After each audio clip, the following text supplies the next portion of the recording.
ಕಳೆದ 4 ದಿನಗಳಿಂದ ನಗರದಲ್ಲಿ ನಿರಂತರವಾಗಿ ಸುರಿಯುತ್ತಿರುವ ಮಳೆಯಿಂದ ಜನಜೀವನ ಅಸ್ತವ್ಯಸ್ತವಾಗಿದ್ದು, ವಿವಿಧ ಪ್ರದೇಶಗಳಲ್ಲಿ ಅವಾಂತರಗಳು ಸೃಷ್ಟಿಯಾಗುತ್ತಿವೆ. ಅದರ ನಡುವೆಯೇ ನಗರದ ಕಾಸ್ಬಾಗ್ ಪ್ರದೇಶದ ಉಪ್ಪಾರ ಗಲ್ಲಿಯಲ್ಲಿ ಬೃಹತ್ ಹುಣಸೆ ಮರವೊಂದು ಧರೆಗುರುಳಿ 4 ಮನೆಗಳಿಗೆ ಹಾನಿಯುಂಟು ಮಾಡಿದ್ದು, 2 ಗಾಯಗೊಂಡ ಘಟನೆ ನಡೆದಿದೆ.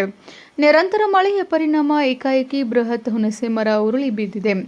ಈ ವೇಳೆ ಮರದ ಸಮೀಪದಲ್ಲಿ ಕೆಲಸ ಮಾಡುತ್ತಿದ್ದ ಮಹಿಳೆಯೊಬ್ಬರು ಕೂದಲೆಳೆಯ ಅಂತರದಲ್ಲಿ ಪ್ರಾಣಾಪಾಯದಿಂದ ಪಾರಾಗಿದ್ದಾರೆ. ಮನೆಯಲ್ಲಿದ್ದ 4 ಕುಟುಂಬಗಳ ಸದಸ್ಯರು ಯಾವುದೇ ಪ್ರಾಣಹಾನಿಯಾಗದೆ ಸುರಕ್ಷಿತವಾಗಿ ಪಾರಾಗಿದ್ದು, ಸಂಭವಿಸಬಹುದಾಗಿದ್ದ ದೊಡ್ಡ ದುರಂತ ತಪ್ಪಿದಂತಾಗಿದೆ. ಮರ ಬಿದ್ದ ರಭಸಕ್ಕೆ ಅನಿಲ ಮುಟ್ಕೇಕರ್ ಅವರ ಮನೆಯ ಗೋಡೆ ಕುಸಿದಿದೆ. ಅಲ್ಲದೆ ಆನಂದ್ ಬಂದ್ವಾಕರ್, ಏಕನಾಥ್ ಬಂದ್ವಾಕರ್ ಹಾಗೂ ಪ್ರಶಾಂತ್ ಗೋರ್ಲೆ ಅವರ ಮನೆಗಳ ಮುಂಭಾಗಕ್ಕೂ ತೀವ್ರ ಹಾನಿಯಾಗಿದೆ. ಮನೆಗಳ ಮುಂಭಾಗದಲ್ಲಿದ್ದ ಹಲವು ವಸ್ತುಗಳು ಜಖಂಗೊಂಡಿವೆ. ಘಟನೆಯ ಮಾಹಿತಿ ತಿಳಿಯುತ್ತಿದ್ದಂತೆಯೇ ಸ್ಥಳೀಯರು ಹಾಗೂ ಅಗ್ನಿಶಾಮಕ ದಳದ ಸಿಬ್ಬಂದಿ ಸ್ಥಳಕ್ಕೆ ಧಾವಿಸಿ ರಕ್ಷಣಾ ಮತ್ತು ಮರ ತೆರವು ಕಾರ್ಯಾಚರಣೆ ಕೈಗೊಂಡರು. ಉಪ್ಪಾರಗಲ್ಲಿ ಖಾಸ್ಬಾಗ್ ರೀ, ಇಲ್ಲೇ ಹುಂಚಿಕಾಯಿ ಗಿಡ ಬಿದ್ದೈತೆ ಈ ಕಡೆ. ಅದು ಒಂದು ಹಳಿ ಗಿಡ ಐತ್ರಿ, ಅವು ಆಜು ಗಿಡ ಅದಾವ್ರಿ. ಈ ಕಡೆ ಅವ್ನು ಸ್ವಲ್ಪ ಡೇಂಜರ್ ಅದಾವ್ರಿ. ಆಜು ಎಲ್ಲ ಮಂದಿ ಅದಾರೆ, ಒಂದು 5-6 ಫ್ಯಾಮಿಲಿ ಅದಾವ್ರೆ. ಈಗ ಒಂದು ಸ್ವಲ್ಪ ಫ್ಯಾಮಿಲಿಗೆ ಒಂದು ಗಿಡ ಬಿದ್ದಿಲ್ಲ, ನೋವು ಎಲ್ಲ ಕಾಲಿಗೆ ಮತ್ತು ಇದು ಹತ್ತೈತ್ರಿ ಪೆಟ್ಟ. ಇದು ಮಧ್ಯಾಹ್ನ 1 ಗಂಟೆ 1.5 ಗಂಟೆ ಸುಮಾರು ಆಗೈತೆ ರೀ. ಆಜು ಗಿಡ ಅದಾವೆ ರೀ, ಹಲಸಿನ ಗಿಡ ಅದಾವೆ ರೀ. ಅವು ಸ್ವಲ್ಪ ಎಲ್ಲ ತೆಗಿಬೇಕು ರೀ. ಅವ ಮತ್ತು ಈಗ ಇದು ಮನೆ ಬಿದ್ದು ಎಷ್ಟು ದಿನ ಆಯ್ತು? ನಿನ್ನೆ ಬಿದ್ದೈತೆ ರೀ. ಒಂದು 1.5 ಗಂಟೆ ಸುಮಾರು ಮಧ್ಯಾಹ್ನ ಆಗುತ್ತೆ. ಎಷ್ಟು ಮಂದಿ ಮ್ಯಾಗ ಬಿದ್ದವ್ರಿ? ಒಂದು 4-5 ಮಂದಿ ಪೆಟ್ಟೈತೆ ರೀ. ಎಷ್ಟು ಮಂದಿ ಮ್ಯಾಗ ಬಿದ್ದವ? 3 ಮನೆ ಮೇಲೆ ಬಿದ್ದೇವ್ರಿ. ಏನು ಯಾರಿಗೇನು ಲುಕ್ಸಾನ? ಮನೆಗಳು ಸ್ವಲ್ಪ ಲುಕ್ಸಾನ ಆಗ್ಯಾರ. ಅಲ್ಲಿ ಗಾಡಿಗಳಿಗೆ ಅದು ಸ್ವಲ್ಪ ಬಿದ್ದೇವ್ರಿ. ಅವು ಸ್ವಲ್ಪ ಡೇಂಜರ್ ಅವ್ರೆಲ್ಲ. ಸ್ವಲ್ಪ ನೀವು ನೋಡ್ಕ್ಯಾಸ್ ಬಂದಿದೆ ಅವ್ರಿಗೇನಿದೆ ಇದು ಮಾಡ್ಬೇಕ್ರಿ. ನಮ್ಮ विनंती. नमस्कार, मी एकनाथ भादवनकर उप्पारगावीमधून बोलतो आहे. आमच्या घरावरती झाड पडलं. आम्ही वरती होतो, घरावरती चढलो होतो गळती काढायला. झाड पडल्यामुळं थोडक्यात आमचा जीव वाचला. आम्ही पडतानाच आम्ही पुढे निघालो. माझ्या मिसेसनं हात धरून ओढली आणि मी वाचलो. माझ्या पायाला लागलं आणि सगळं घर कोसळलं. थोडक्यात माझा जीव वाचला. आता काय सांगू सर? झाल्याबद्दल काय सांगू? तर झालेले नुकसान भरपाई सरकारने दिलं पाहिजे आम्हाला. किती घरावर झाड पडलं आहे?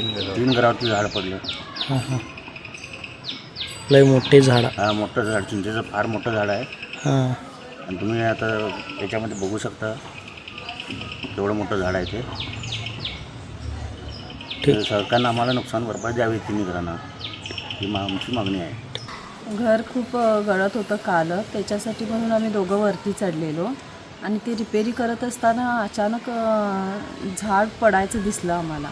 आणि आता ह्यांचा जीव सापडतो आहे म्हणून मी कधी ह्यांना धरून ओढले आणि तेवढ्यात म्हणजे एका क्षणात कधी झाड खाली घरावरती पडलं. आणि खाली वरती आम्ही दोघं होतो, खाली आमचे जाऊबाई ते नव्हत्या.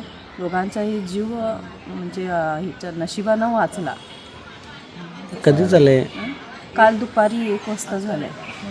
किती घरावर पडले? 2 घरांवरती पडले.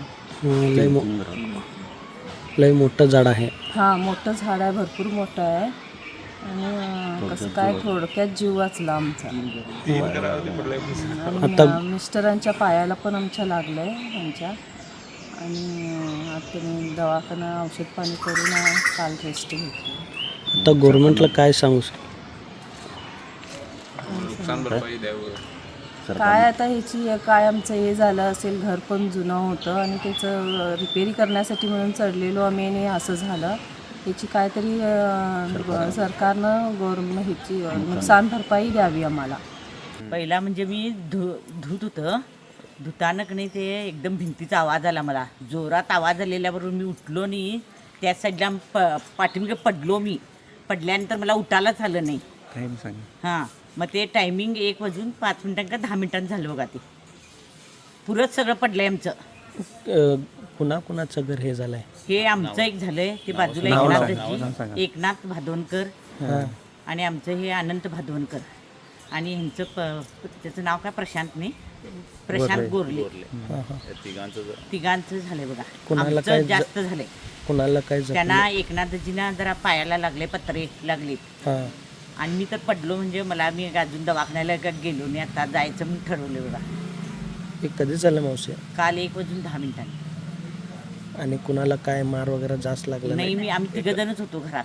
हां हां हां. त्या साईडला 2 जण, मी एकटी ह्या बाजूला. आमचे मिस्टर आहेत तर बाहेर आहेत. मग आता तुम्ही काय सांगायला हे करता? आता आमचं सगळंच पडलं की हो. जायला येईना, यायला येईना. सगळं आमची खोलीत झोपलो नाही, मी बाहेर झोपलोय. आता तुमचं एक घर भिंत वगैरे कोसळून सगळं पडलं. पूर्णच पडलंय आमचं. आता गव्हर्नमेंटला काय सांगू शकता? काय सांगणार आता, आमचं बांधून द्या, नाही तर काय तर करा. काय करणार आता, आम्हाला हेच नाही. आता तिथं आमचं जायलाच नाही वाट. हां. सगळं हे झालंय. माझी खोली झोपायची खोली सगळी पडली. असं उपार गल्लीमध्ये घर पडले, हे झाड पडलेलं आहे चिंचेचा 1 वाजता. ते आजूबाजूचे नुकसान झालेले आहे. सर्वांचे नुकसान झालेले, 3 घरांचे नुकसान झालेले. कधी झालं हे? काल दुपारी झाले कुणाला 1 वाजता उपार गल्ली. कुणाला काय मार वगैरे लागला? कुणाला काही झालं नाही, हां. एवढंच. मग एक घर घरं गिरं सगळी पडलेले आहे, हां. नुकसान फार झालेले आहे. ಹಲವು ಗಂಟೆಗಳ ಕಾರ್ಯಾಚರಣೆಯ ಬಳಿಕ ಮರವನ್ನು ತೆರವುಗೊಳಿಸಿ ರಸ್ತೆಯ ಸಂಚಾರವನ್ನು ಸುಗಮಗೊಳಿಸಲಾಯಿತು. ಘಟನೆಯ ಶಹಾಪುರ ಪೊಲೀಸ್ ಠಾಣೆ ವ್ಯಾಪ್ತಿಯಲ್ಲಿ ನಡೆದಿದೆ. ನಗರದಲ್ಲಿ ನಿರಂತರವಾಗಿ ಸುರಿಯುತ್ತಿರುವ ಮಳೆಯಿಂದ ಹಲವೆಡೆ ಅಪಾಯದ ಸ್ಥಿತಿಯಲ್ಲಿರುವ ಬೃಹತ್ ಮರಗಳನ್ನು ಕೂಡಲೇ ಗುರುತಿಸಿ ತೆರವುಗೊಳಿಸಬೇಕು. ಇಲ್ಲವಾದರೆ ಇನ್ನಷ್ಟು ಅನಾಹುತಗಳು ಸಂಭವಿಸುವ ಸಾಧ್ಯತೆ ಇದೆ ಎಂದು ಸ್ಥಳೀಯರು ನಗರ ಪಾಲಿಕೆಯನ್ನು ಆಗ್ರಹಿಸಿದ್ದಾರೆ. ವಿನೋದ್ ಕುಲಕರ್ಣಿ, ಮೆಮ್ ನ್ಯೂಸ್, ಬೆಳಗಾವಿ.